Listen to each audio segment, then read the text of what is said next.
To medicate or not to medicate? That problem feels like the biggest looming question if you have a child with ADHD. It's even more complicated if you have complex diagnoses history or your child came to you through adoption. So, if you're catching me live for the third time today, comment live. If you're catching the replay, congrats, comment replay. All these comments help Facebook tell other people in our community about the video, so thanks for helping to spread the word. My name is Melissa Corkum, if we haven't met.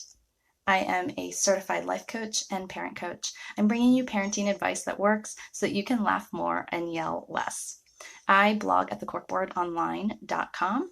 I'm also the host of a new parenting talk show called Back Talk. It airs on rvntv.tv.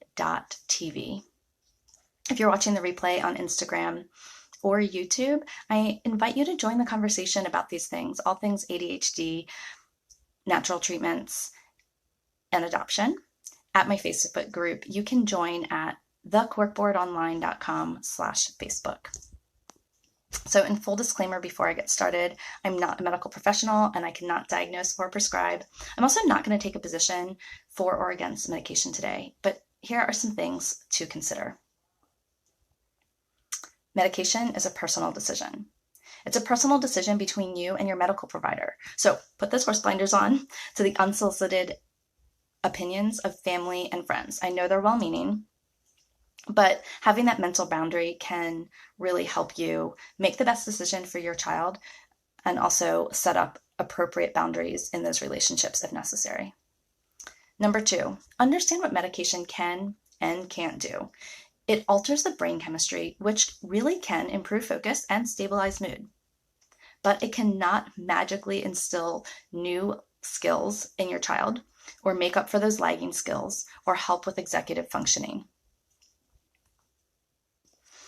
This is also true of natural treatments, such as supplements and essential oils. This is why having parenting tools that work for kids with ADHD is really, really important. Number 3, remember that ADHD is a physical brain disability with behavioral symptoms. The brain can have trouble focusing for one of 2 reasons. It can have too much activity or too little activity.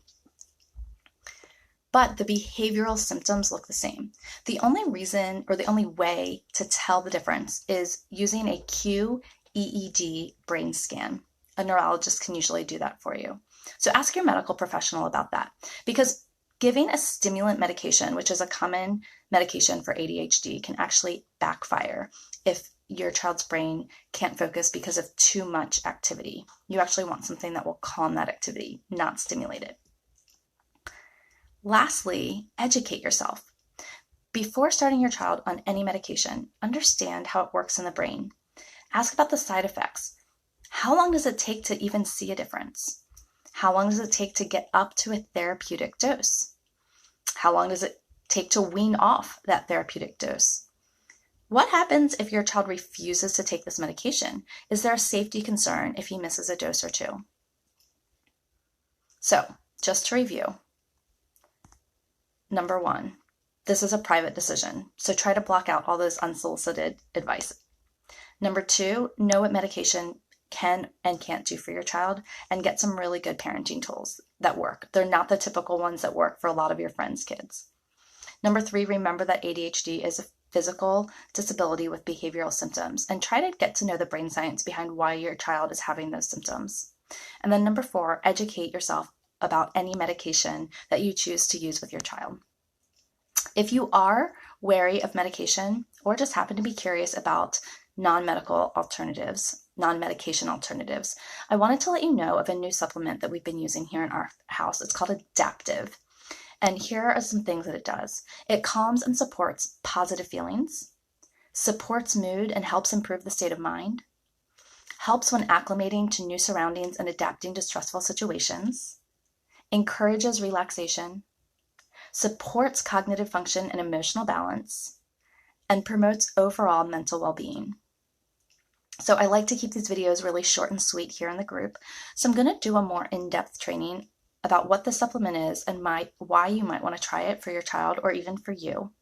I'm going to do that on Tuesday at 6:30 p.m. Eastern Time. You can register at thecorkboardonline.com medicating.com/webinar, and the link for that is in the description of the video. Even if you can't come live, remember to sign up so that you can get the replay. This is not going to air here in the group, so you'll need to sign up to join. Remember, you are great parents doing great work, and I'll see you next time.